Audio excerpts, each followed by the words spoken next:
professor in the Religion, Culture, and Society program here. Martin specializes in Buddhist philosophy, Indian religious traditions, Gandhi, and more recently, Buddhist ethics and artificial intelligence. He's published widely on Buddhist approaches to free will, consequentialism, meditation, and morality. If you're familiar with the CSRS, though, you might also have noticed that Martin has been working on what I think must be the world's first Buddhist rock opera, called What the Buddha Never Taught, based on a book of the same name. It's fascinating to watch him turn this idea into a reality and to hear the music that goes along with it. Today, he turns his attention to one of the most complicated and, for some of us, most abstract challenges of our time, artificial intelligence. Although that topic might seem extremely ethereal, it has real-world implications for workers, students, and for Buddhist philosophy.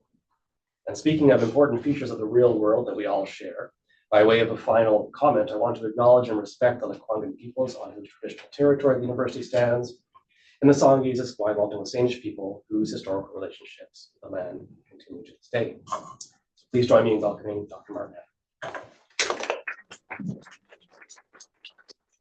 Paul, and thanks everybody for coming out. As Paul mentioned, so I'm going to give a 20-minute presentation, and then Todd and I are going to have a conversation and also take questions from the audience. So the initial talk is a sculpted down version of what would have been an academic type talk, but in honor of this, the forum of the CSRS and the kind of accessibility, we want this not to be a dumbed down talk, but a concise talk that touches on all the main points without going into all the technical details. So I've striven for that, and let's see if I succeeded. So I'm more or less gonna read it, and then we'll carry on, okay? This paper is concerned with two questions. The first is whether machine consciousness is possible. The second is whether machine virtue is possible. I will assess these two possibilities by integrating reflections born from three theoretical perspectives: the philosophy of language, Theravada Buddhism, and the sciences.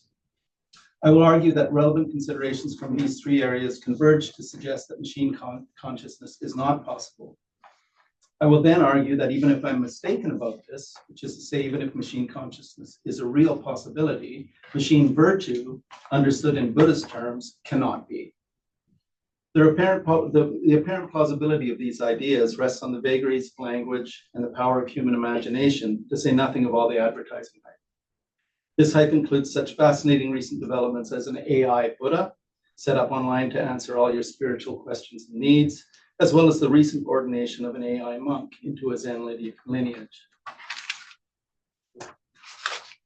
Before addressing the question of whether machine consciousness is possible, it would serve our purpose as well to lay out some kind of preliminary working concept of consciousness.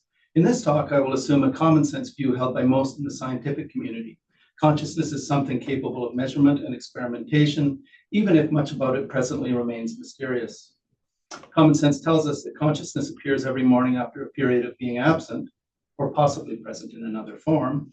It may be best conceived as multiple in nature, which is to say that it may admit of many kinds or degrees. What consciousness is, in and of itself, may be a bit of a puzzle, but it is not a non-existent phenomenon. It can be studied empirically through neuroscience in relation to the brain and the body and its functions. When it comes to the prospect of artificial consciousness, we are faced with a problem related in good part to language, specifically the extension to machines of vocabulary normally applied to describe the mental lives of human beings. Some of these ways of talking have already passed into popular usage without much notice or controversy. Take calculation or memory, for example. In these cases, it seems that having operations that functionally parallel human processes is regarded as sufficient to warrant the use of the word and much of its associated language. In other cases, it seems we want to continue using scare quotes around the word in question, or at least add a qualifying adjective like machine or artificial intelligence, machine agency.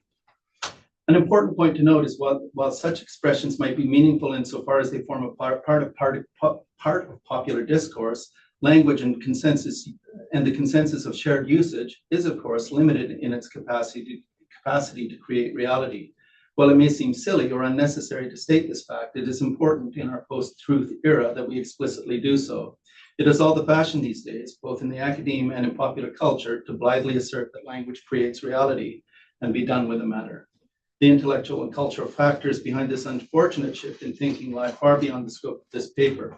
What isn't beyond our purview, however, is to note the incredible fact that some members of the scientific community and AI development community appear to have bought into it. Among the techno-enthusiast crowd, it seems to have been forgotten that the world was never flat. Today, people have agreed to talk of artificial intelligence, but this fact should not be taken as implying that machines exist which are actually intelligent in the same sense that you and I and our pets are intelligent.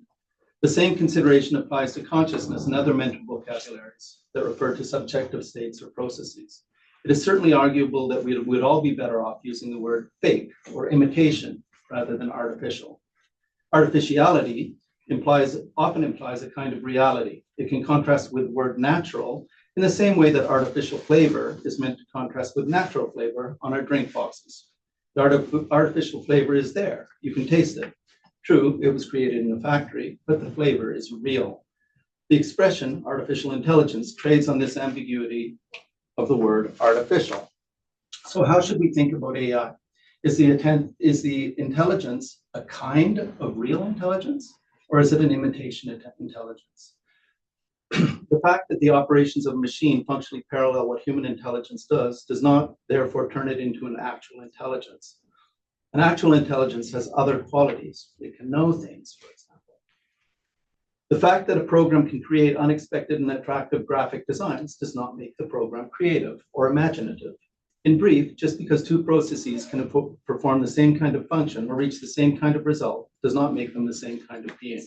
I want to make such ambiguities clear in order to prevent our getting sucked into the trap of ontologizing the terms of our AI language games. It's a slippery slope.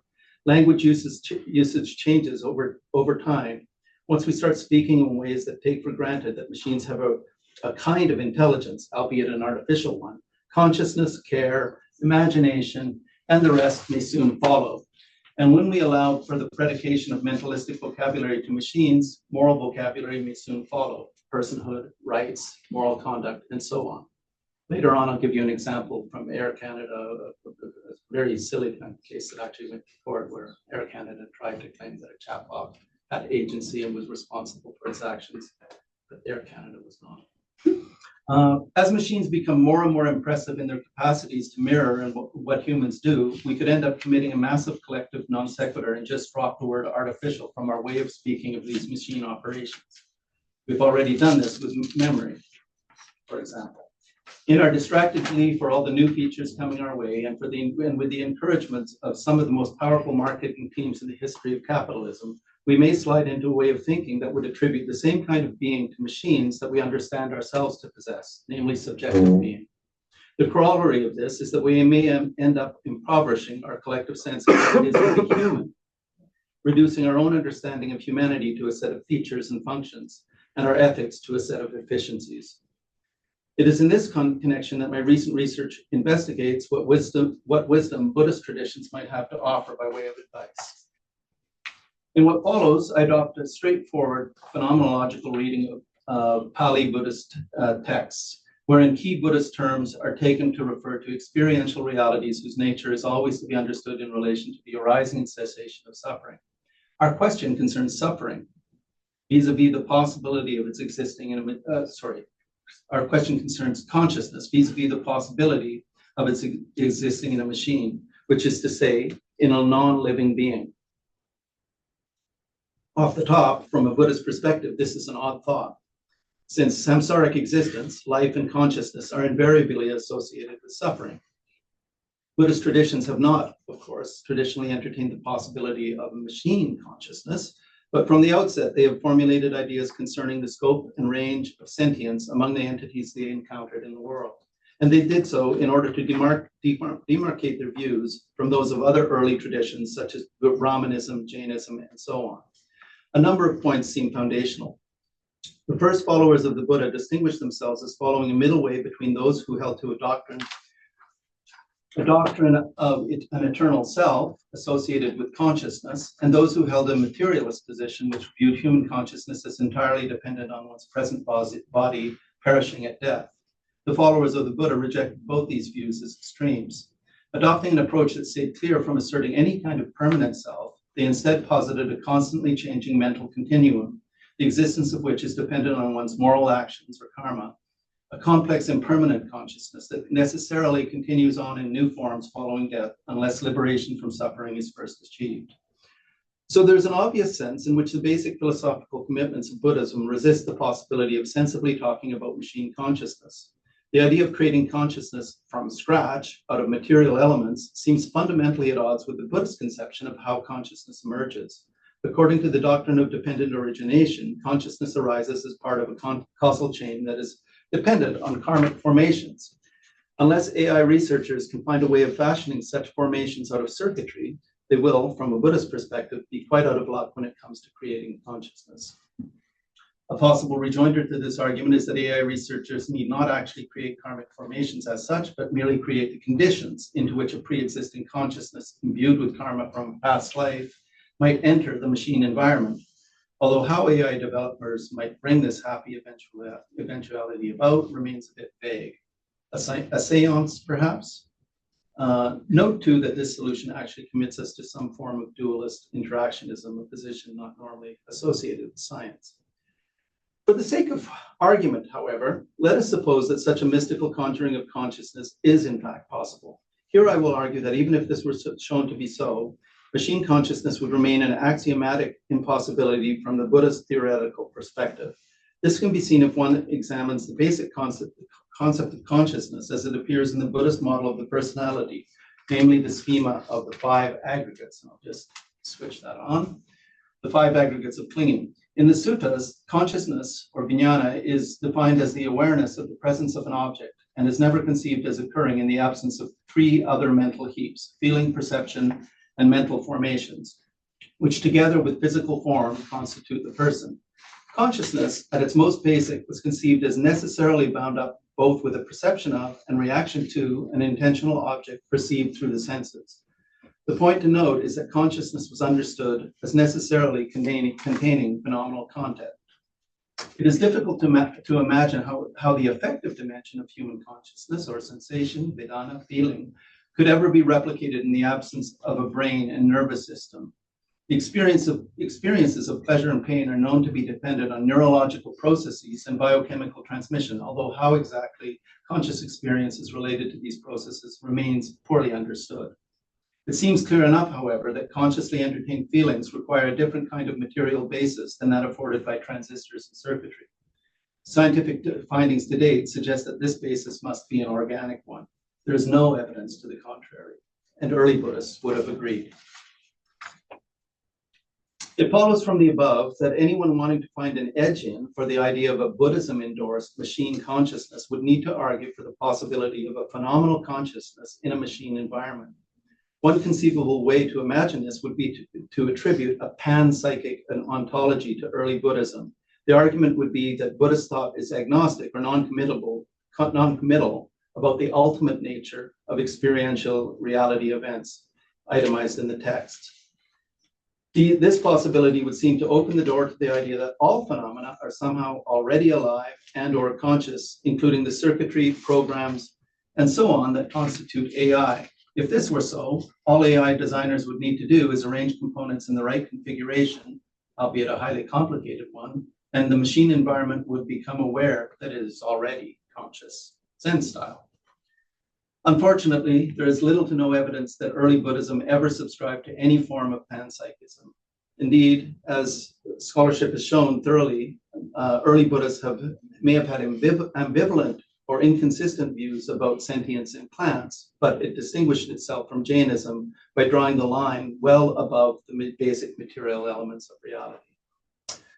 For the purposes of argument, however, let us suppose that it makes prima facie sense to talk about conscious machines. Although we remain doubtful of this assumption, it might prove useful to begin by reflecting upon the distinctive nature of ethical conduct and whether, in principle, it could be instantiated by a conscious machine. What might this look like?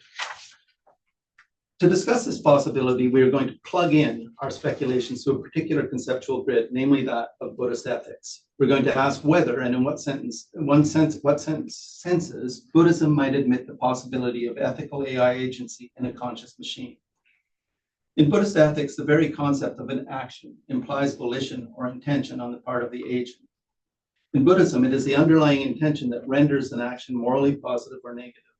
Morally negative actions are based upon intentions characterized by one or more of the so-called unwholesome roots. And we'll just go to the next screen. You see them there: greed, hatred, and delusion. And these are often referred to as the three poisons. If an action is morally positive, on the other hand, then the intention with which it is undertaken is characterized by one or more of the three wholesome roots, namely non-greed, non-aversion, and non-delusion. Buddhist traditions are unanimous in asserting that wholesomeness implies the actual presence of specific positive mental qualities. In the case of non-greed, these are renunciation, detachment, and generosity. For non-aversion, these are loving kindness, sympathy, and gentleness. And finally, for non-delusion, there's wisdom. These basic qualities of mind, chitta, inform specific intentions, chitana, giving them their wholesome or moral quality, just as the presence of the three unwholesome roots imbues unwholesomeness to intentions and other mental states. Important features of early Buddhist ethics can be brought to light by reflecting on the distinctive Buddhist language employed in referring to morally positive states, namely kusala is the term, or kushala in Sanskrit. Thus far, we've been rendering this word as wholesome, a standard translation that draws attention to the fact that kusala states are subjectively experienced as positive as they occur. Phenomenologically, kusala states are experienced as healthy, clear, and purifying, manifesting directly as positive subjective feeling tones. But it is important to note that kusala is also standardly translated as skillful, and this rendering points beyond the agent's immediate experience towards the effects of her actions with respect to a future goal. That goal in Buddhism is freedom from suffering, whether for oneself or for others. Thus, the concept of action in Buddhism implies intention and the notion of a goal, that towards which a particular behavior is aimed. Insofar as AI machines are routinely programmed to reach goals, it could be argued that the programming containing the means to achieve these goals might be taken as sufficiently parallel to human mental dispositions to warrant our referring to them as intentions. Further, once a routine is initiated as a decision and is up and running, one could speak of the machine as intending in an active volitional sense, parallel to what we mean when we speak of a human being impelled towards something when acting towards a goal kept in mind. In a word, it seems at least arguable that conscious machines could properly be deemed as having intentions. Let us suppose then that all of the above is true, that machines are capable of consciousness, intention, and agency. Even so, the question would remain as to whether, from a Buddhist perspective, we could justifiably assert that such a machine would be capable of acting virtuously. Based on the discussion so far, this seems very doubtful. Machine actions, in order to take on the moral valences of wholesome or unwholesome, would need to be imbued with analogs for the three unwholesome roots and their positive counterparts. This is a point of definition. But it's not clear how one might even begin in designing machine analogs for the viscerally felt, emotion-laden states that are greed, hatred, and delusion. There doesn't seem to be an edge in. AI developers have created powerful analogs to certain kinds of human cognition, namely those that involve logical reasoning and the processing of information.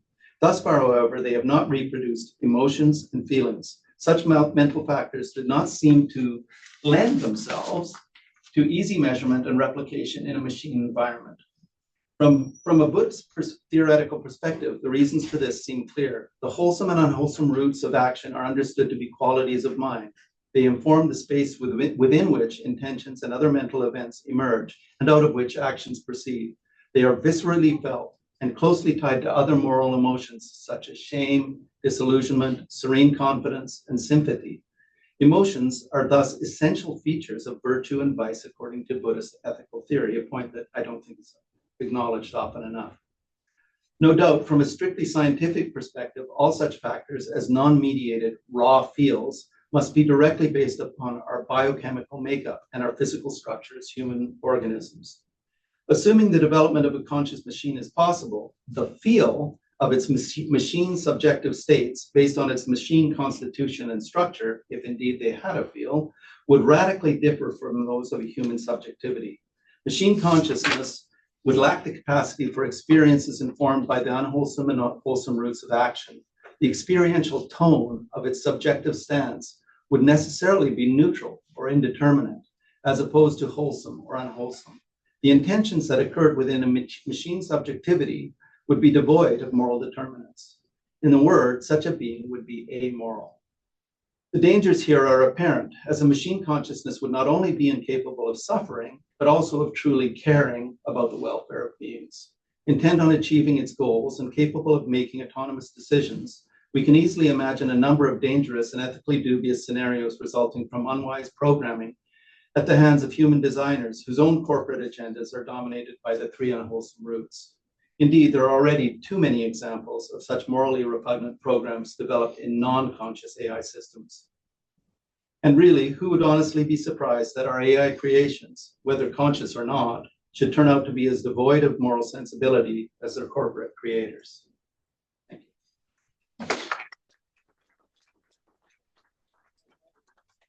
Thank you. Okay. Oh yeah, I've just been reminded to show my slides, so I promise.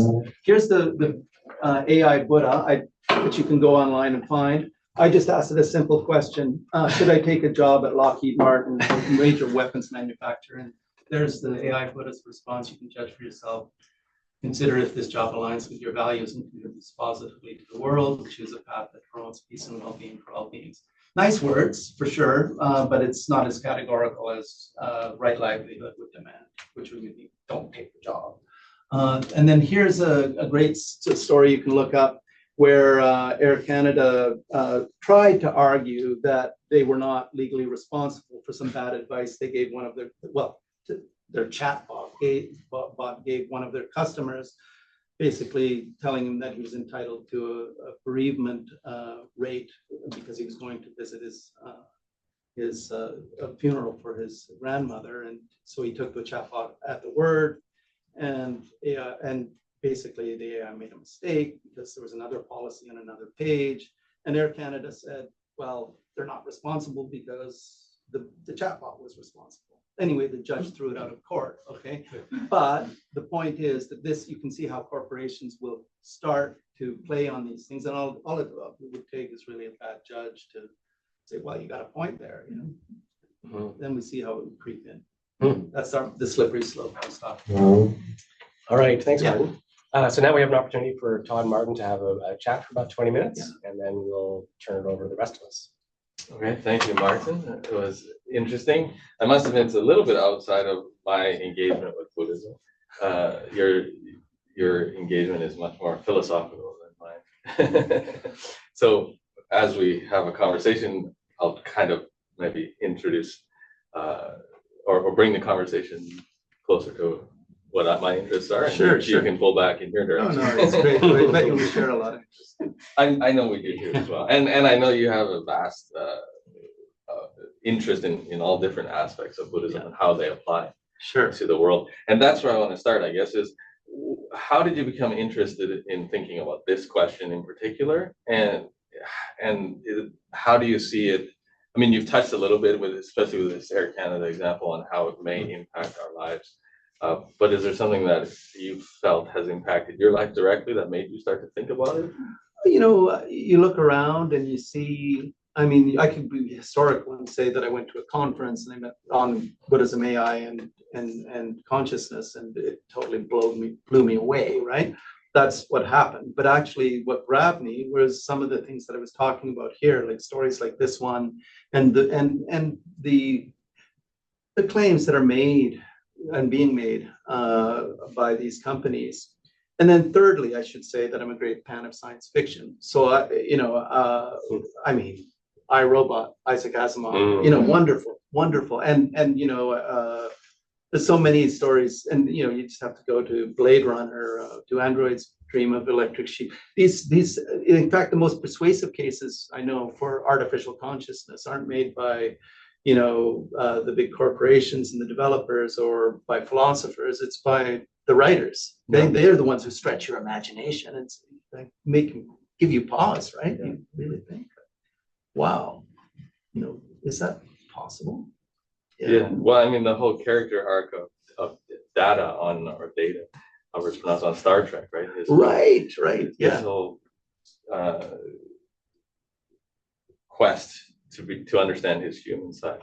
So Yeah, that's totally interesting. and that also got it was there was also parts of that involved court cases and the law and whether or not this android can be considered In the culpable. show, Yeah, in the show, Yeah. so I missed that episode. But, so there you go. but it's interesting. Yeah, I understand there was a whole episode devoted to the issue of, but somebody told me about that. I've yet to get the actual episode and watch it. Yeah, well, there you go. That's something to add to your research. You can watch Star Trek. And so, so you've talked about being at a conference and discussing this with, I presume, Buddhist studies.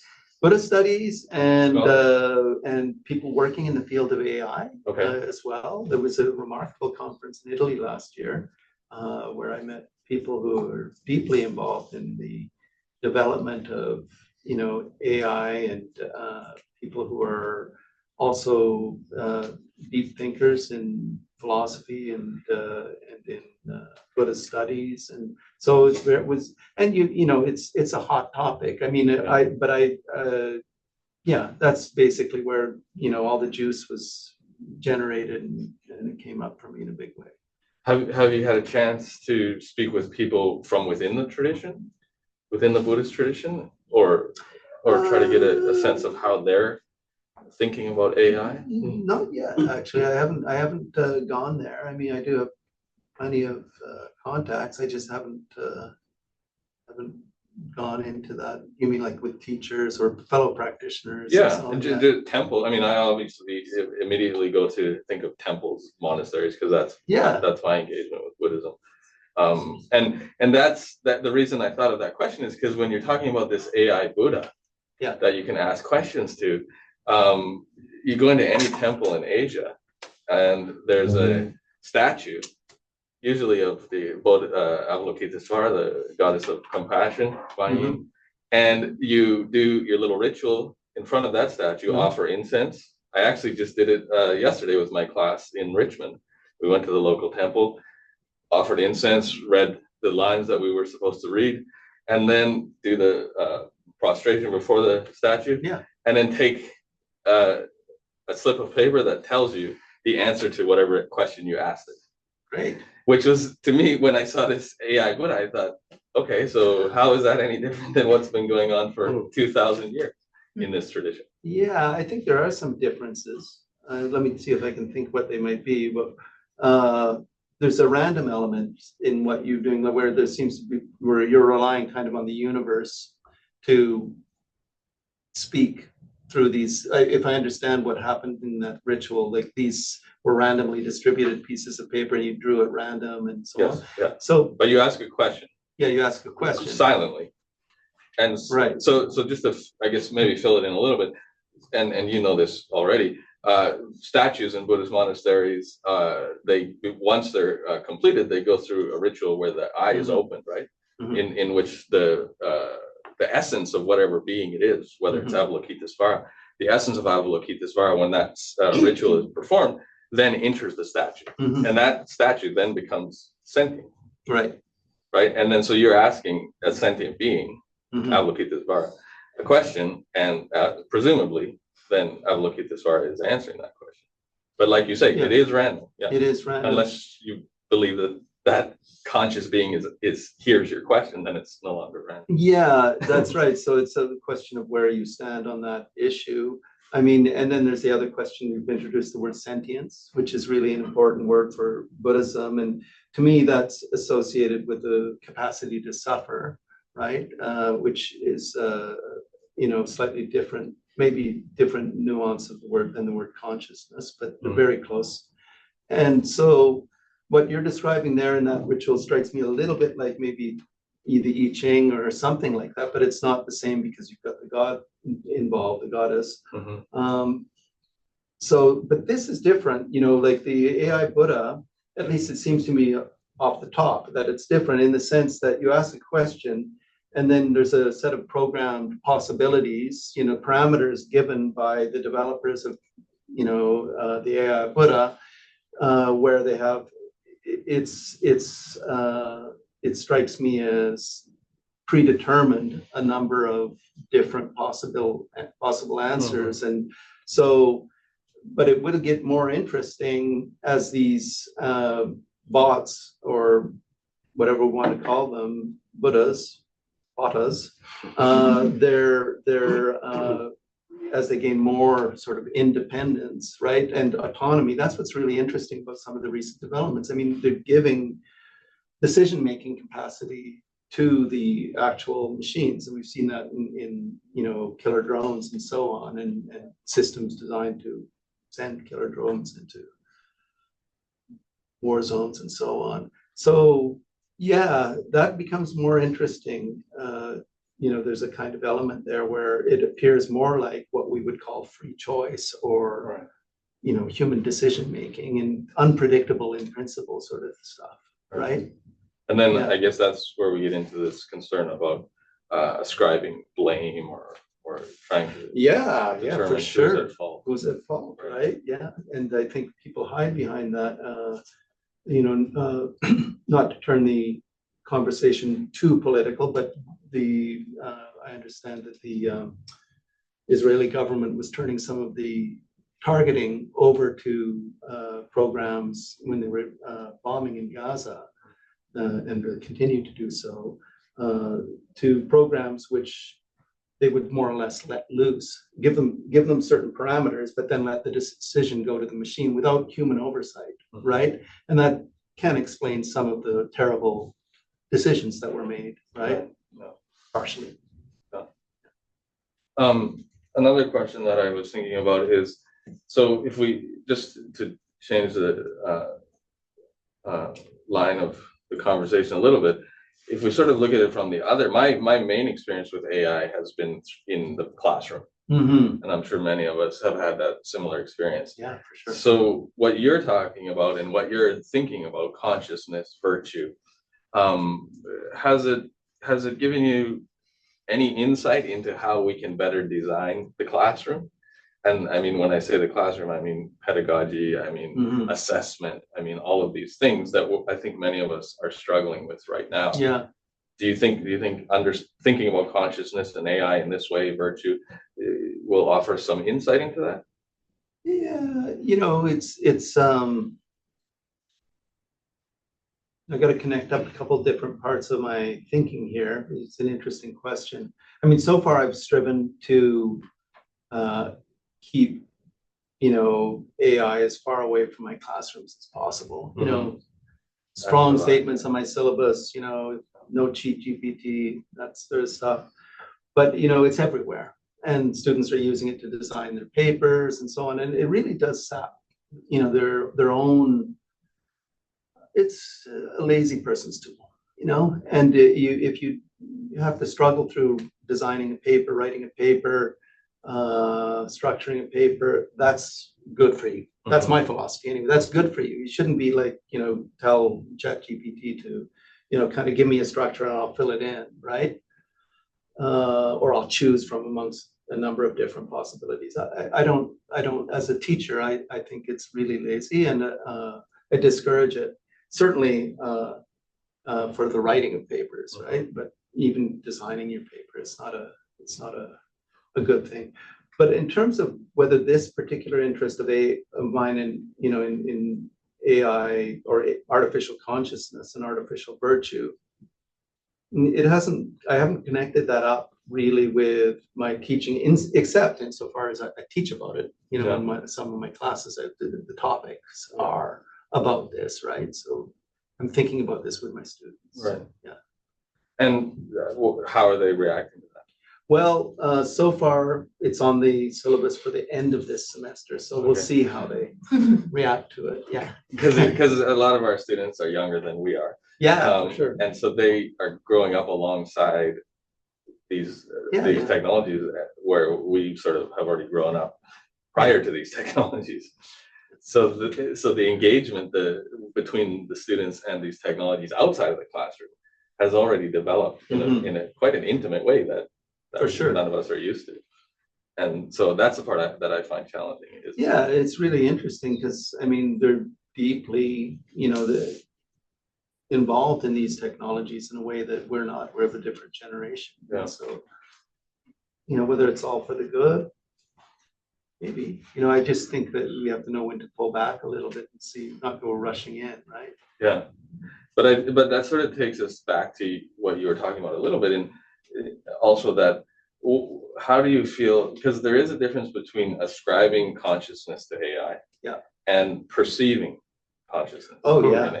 Yeah. And I think many of our students perceive consciousness in AI, or they're in a relationship with AI that encourages them to perceive consciousness. And as you said, bringing in capitalism, I think companies are promoting that relationship. Sure. Before you answer, could you tease out why, like the difference between ascribing and perceiving? Well, I mean, the perceiving to me is quite similar actually to the example I gave with the statue in the monastery, where there's a ritual that takes place. There's text around it that actually promotes the idea to say that, okay, from this moment forward, this is conscious. This is a representation. It has not a representation, but this has the essence of that in it. Yeah. And I see that a lot of these companies are trying to set up that kind of framework. Sure. And people who grow up with AI, they're a little bit maybe more susceptible to that than the rest of us who didn't. Sure. Whereas an ascription is different. Right. Well, what Martin's talking about is whether or not it truly can be conscious, right? As opposed, because I mean, I could also sit in the temple with the monks and nuns and have argued till I was blue in the face that, well, no, that statue is not conscious. Yeah. But that argument wouldn't have gotten me anywhere. Because, of course, why would you anyway? And why would I? Yeah. I think what a more interesting question as a historian for me is, okay, so how do you create the belief of consciousness, the perception of that in the statute, and then how does it function once you've created that perception?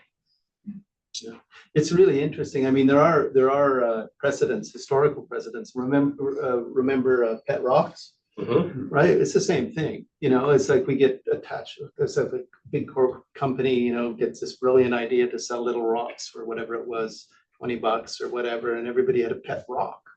Well, now they've got their ChatGPT for a company. It's the same thing. There's no consciousness there, right? Or what's another good example? I mean, people get kind of attached to inanimate objects all the time and describe personality. Cars, right? Yeah. So there's a whole set of these things that we could kind of put on a spectrum and examine: pet rocks, cars, ChatGPT. I don't know. Pets. Pets. I mean, no, there's a difference though. I maintain that my cat is more intelligent than ChatGPT. I mean, obviously it is, because it's capable of thinking and knowing and reasoning and intellect. So, and it has feelings too, right? Right. But your cat couldn't, answer the question, what would Heidegger say if he had a conversation with Plato? You haven't met my cat. but that also goes to the point of what you're talking about here, is defining consciousness and defining intelligence and defining being sentient. Sure. These are things. I mean, there are neuroscientists who would say that your cat does not share the same kind of consciousness that with you. No, exactly. Right. And there's a very famous article in philosophy called "What Is It Like to Be a Bat" by Thomas Nagel. Great article, because he makes the point that you have there, in the case of a bat, clearly a conscious being with subjective experience, but it's alien to us. It perceives this world through sonar, right? And bouncing echoes off the walls and so on. So we can't ever know that experience, what it's like to be the bat, but we can definitely attribute experience and subjectivity to that being, right? And so consciousness is like that. I don't think that intelligence is, actually. I think that you see, we've got these, there was a longer version of this paper that I didn't read today, where I took a lot of these ideas like consciousness, intelligence, and so on. And then, we're more willing to go there with intelligence than consciousness in terms of describing it to a machine. But you don't necessarily need consciousness for logical reasoning. In point of fact, neuroscience shows us that actually most of our logical inferences and stuff take place, before it even reaches consciousness. Like it's happening below the surface, as it were, if you want to use surface. But it's unconscious, if you want to use that word, right? So a lot of our information processing is just going on unconsciously all the time in the brain, right? And so machines can do that. Sure. Yeah. So thanks very much, Todd. You can stay there if you like, because now we can broaden the conversation to include people on Zoom, people in the room. Could I take advantage of my role here and ask you to imagine if you had maintained the conversation with that first, could you go back to that first example? Sure. So if you had, because you could have extended that conversation. Yeah, I've had longer ones.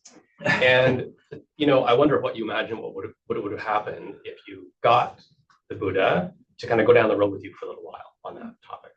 Because you might have, like, presumably this Buddha software really has the whole Poly canon tucked away in its back pocket. Yeah, they're doing it.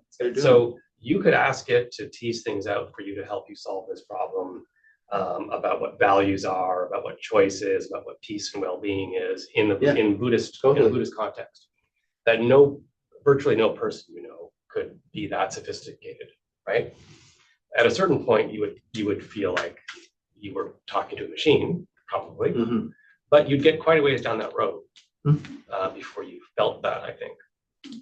And the other thing is that I'm just being devil's advocate here. Sure. I'm basically on your side, as it were.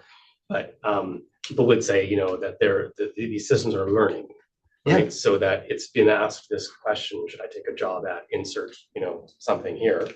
It's been asked that question hundreds of times, and it's going to get better and better at responding to the responses you give. So, anyway, what do you think about that? I think it's everything you say is true, that it's these things learn in the sense we can put scare quotes around it if we want. Yeah. But everything we feed into it goes into its data banks, and then so that response I gave to Martin about Lockheed Martin wasn't initially satisfactory to him.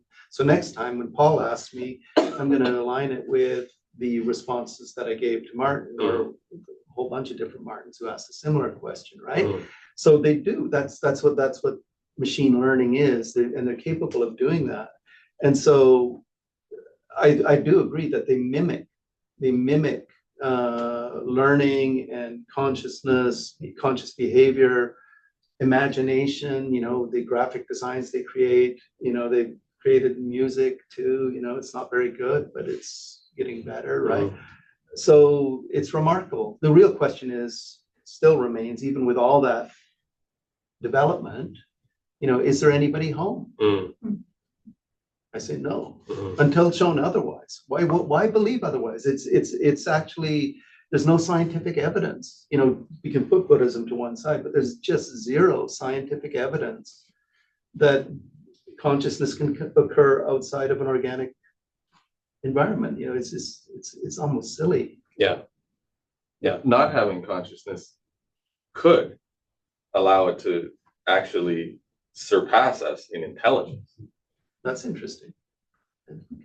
I mean, I don't know if it would be a precondition for surpassing us in intelligence. I think that if you actually did, let's entertain this as a possibility, actually you had a conscious machine, it would be actually even more powerful, than an unconscious one, because, presumably you would be able to, process more information, be more sensitive to its environment. Who knows? But yeah. Are there questions? Gary? Yeah, thank you. I noticed at the beginning of your paper, you mentioned that some of these AI programmers have bought into this theory of language as generating reality. I'm just wondering if you could unpack that. Like, where are some of the programmers getting these sorts of conceptions of are they reading Baudrillard? Like, what's the influence there, and how seriously do they take it? And how relevant is that broader philosophical framework to the development of AI and the conversation around it? I think it's less of them going to particular intellectual sources, and I think it's more like when companies like Google have a team environment and they're working on something like this, they all buy into it collectively as a kind of sociological kind of hype. We're all doing this right together, but I don't think that I can't tell you a source that they would be going to, or a philosophical source or anything like that off the top of my head. But I do think that there's a lot of, uncritical thinking that goes on by people who are working in these fields, and they probably believe that they're developing conscious machines, right? But I don't think that they necessarily are doing it on a, philosophically informed basis. That's my impression. That's just coming out of, I've scanned through a lot of YouTube videos with sessions at Google and so on with AI developers who are talking to philosophers, and they seem incredibly naive to me, incredibly naive in what they think they're doing. And along comes the philosopher who says, actually, that's deeply confused, right? Scratch their heads. Right? So that's my best response for you. It's a good question. I think there's one of the meta questions that were in Gary's question is comes out of a conversation we had, or is related to a conversation we had at the center about nominalism versus realism. Mm-hmm. And that, if the developers are working in a world in which everything is just kind of consensually agreed to, Mm-hmm. in other words, a nominalist orientation, then there's a way in which this technological development echoes culture war tensions between people who are fearful that the idea of the real world is drifting away. Right. Is that a fair?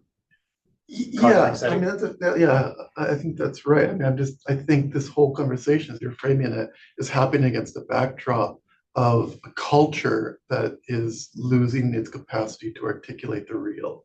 Right. Baudrillard has a point. I mean, I think he's actually a dangerous philosopher at the end of the day, but he has a point. We are living in something like a simulacrum, right? But I think there is a real there, and it's always going to hit us at some point. Yeah, right, for sure. Thank you. Yeah, Rachel, I agree. Yeah, so we have a question from Brian Bergman. It sounds like the main philosophical objection to AI consciousness and virtue was the inability to feel as humans feel. Might a Buddhist perspective insist on free will as a necessary distinguishing factor as well? After all, if human feeling is deterministic, then it seems possible in principle for machines to feel the same. That's a rich question. A couple of different things there. Well, the free will thing in Buddhism is kind of, I've written about this in fair length, but I think Buddhism is sort of non-committal about the free will issue. I don't think that the free will determinism debate was really a live issue at the time of the Buddha, at least in the sense of scientific determinism. There were fatalists around, but so rather than picking up on that, the other interesting part of that question was the idea of if sensations and perceptions and that whole side of us is determined by causes, is there any reason in principle why machines could not also have those basic, characteristics of sentience? And whether, to date, as I said, there's no kind of scientific evidence that you find sensation or perception in non-organic matter. That's not to say it's impossible. I mean, if you go back to early India, the Jains seem to have feel that everything had a primitive consciousness, right? And so depending on the number of sense organs they had. So like a piece of matter, a stone or something could, from their point of view, have sentience and consciousness. It was just very basic. It was a sense of touch, sense of feeling. So, and as you went up, they had a taxonomy of beings. So as you went up the chain, you get up, 2 cents, 3 cents, 4 cents, 5 cents, 6 cents, and so on. So in principle, we can imagine we can imagine other kinds of being, circuitry and so on. That's what I was saying in the paper. You know, having something like, you know, a sensory field, a feeling that, you know, they're there, and a perception. In fact, I met one guy in Italy who basically argued that that these chatbots already have that. It's just that they're not aware that they have it, which is kind of interesting. But they said they have the kind of this guy was telling me that he believed they had the kind of consciousness that we have when we're driving in a car, but we're on autopilot, you know, just at night driving along. So, and you think about it, you think about your garage door sensor and so on, like, do they have consciousness, or is it, you know, what is that, you know? And so it's conceivable. So my paper is basically saying, let's grant that, even though I think it's not the case. Even if we grant that, they couldn't be virtuous because of what we mean by virtue, at least in Buddhism. They could be. Requires will. Sorry? Because virtue requires will. Virtue requires will, and it requires, yeah, intention, which is imbued with all kinds of emotional qualities and so on. And now, if you're a consequentialist, I noticed when you introduced me, you said that I've written about consequentialism. I've only written about consequentialism to refute it in a Buddhist context. Still makes you an expert. But anyway, if you adopt a consequentialist kind of frame of ethics, where an action can be judged good or bad, and an agent can be judged good or bad in virtue of the results achieved by their actions, then machines could, in fact, be judged virtuous. But I say that the original conception of virtue in Buddhism had less to do with consequences and more to do with internal state. Yeah. The intention of the actor. Yeah. Rachel, anybody else, or Arvind? Someone in the room can, but there are others. But Yeah. Thanks for your lecture. I'm just thinking, like, in the context of the debates in ancient India, and especially in the context of Navayana Buddhism. Can you say it was more loudly for me? Navayana Buddhism. Navayana, can you just remind that? Like Ambedkar's idea. Oh, Ambedkar, no, modern, not ancient. But yeah, I mean, like modern Buddhism. Yeah, Yeah, so like, that's why I was having trouble with that. Yeah. So like, I'm just like thinking, like, in the context of like how and who is defining Buddha and his teachings, or who is defining Buddhist tradition. Right. So one of the arguments is like, the Buddhist tradition or the Buddhist ideas were appropriated within the Hindu tradition or the Brahmanical tradition defined by the ancient Brahmins. Yeah. I'm just wondering, like, if this whole process is going to be like, you know, a Western construct of Buddhism. Yeah, it's very good. By the scholars who are here, and how they understand Buddhism or ancient India. Yeah, it's a very relevant consideration. I think we have to dance very carefully with that issue, because, you know, some of the best scholars of Buddhism hail from the West. There's no doubt about that in terms of their knowledge of the actual texts. However, there are scholars from other parts of the world who have their own readings. There's, you know, I don't think, you know, when it comes to understanding, for example, the original teachings of Buddhism as represented in, say, the Pali Canon, which is mainly what I was dealing with here. I didn't even go to Mahayana Buddhism at all in this paper. But I think that what you can do is draw on multiple sources. So Western scholarship, you know, a lot of the Western scholarship overlapped with scholars from Sri Lanka and Thailand and so on, like Walpola Rahula, one of the great scholars from Sri Lanka. He was also a monk, right? So a practitioner. So I think we can draw from multiple sources and not, you know, run a great risk of misrepresenting Buddhism.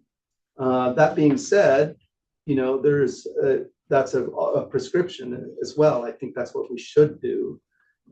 So it's possible that people might wish to find in Buddhism, if that's where your question was leading to, might wish to find in Buddhism something to justify the idea of conscious AI. And my argument here is that if you look carefully at what the early Buddhist tradition teaches about consciousness and virtue, that doesn't work. It just doesn't work. And, you know, as a Western scholar, I could be wrong, right? I'm happy to be refuted, you know, and to modify my my opinions and beliefs based on more input from wherever. Rachel? Yeah, so Shane Steinke asks, one could say that maybe we haven't found a system to create an actual conscious AI, yet in some traditions, an enlightened Buddha is one of no mind or no self. And thus maybe an interpretation of a future possible Buddha AI would be a physical/linguistically interactive intelligence, which is lacking what the human considers consciousness, which is our perceptual self. What are your thoughts on I'm so that? glad somebody asked about no mind. Yeah, that's No great. self, yeah. That's great. So yeah, I mean, that's a next step. I don't think it fits very well with Pali Buddhism, but I think that when you get into some later philosophical writings in the Buddhist tradition, they talk about, you know, this, what is it like to be a Buddha, right? And, you know, you're an embodied enlightened being. Presumably you're still capable of suffering, right? But you've seen through the illusion of self, right? And none of us have selves, according to the Buddhist teachings, and not in the sense of an eternal self anyway. So that, you know, the Buddha is somebody who knows the reality as it is, which includes the lack of self. He knows that and just acts spontaneously. So is the question, see, the Buddha is still embodied in this world, right? So he still suffers. He's capable of suffering, right? There's all kinds of examples in the scriptures where, you know, his heel is cut, for example, or he has a sore back. You know, so he's a human being. It's just that he doesn't, so he's capable of, let's say, pain sensations, but he doesn't layer it on top with a kind of self-centered sort of suffering that is based on a sense of some self that is injured.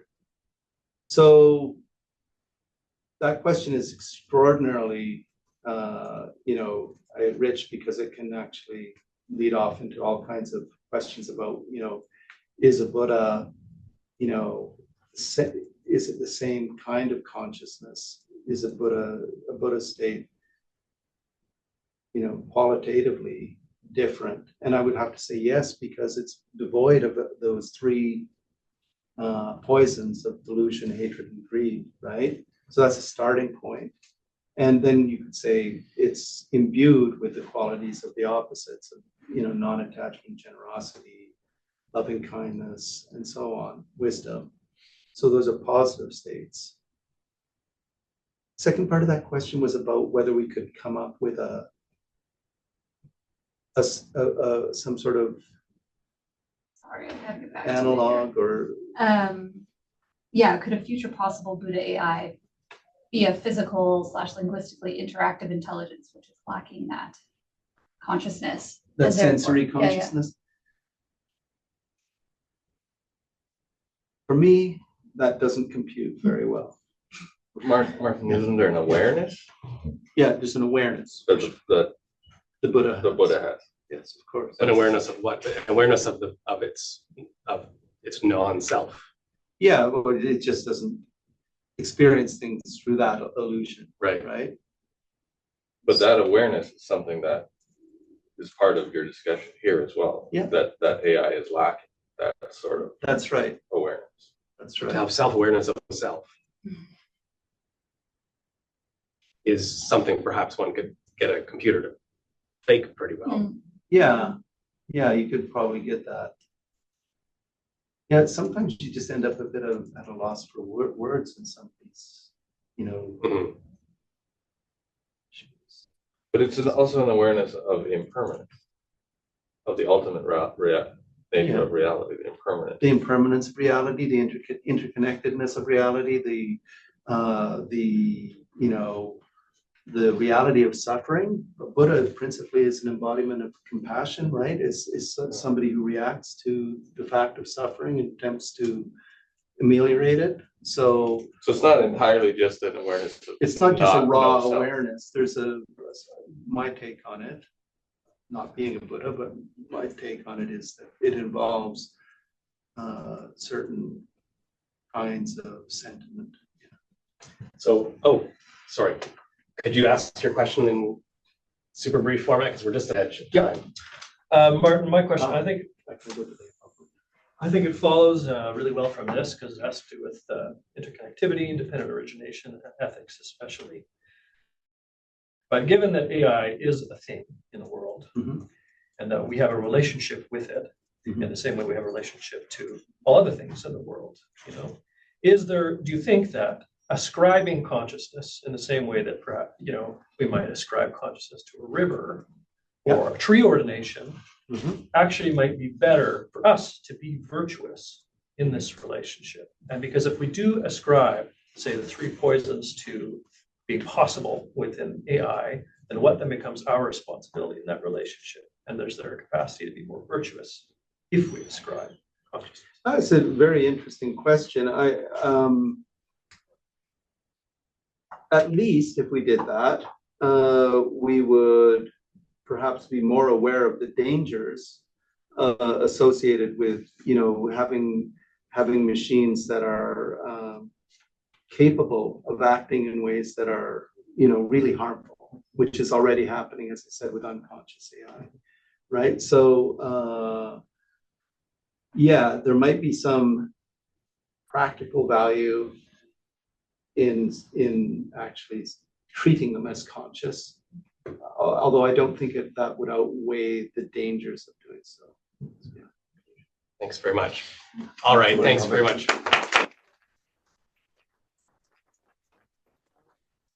So next week, same time, same place. Well-being of Bangladeshi migrants in Italy, religion and economic challenges. So join us then. Thanks very much, Martin. Thanks, Todd, too. Okay.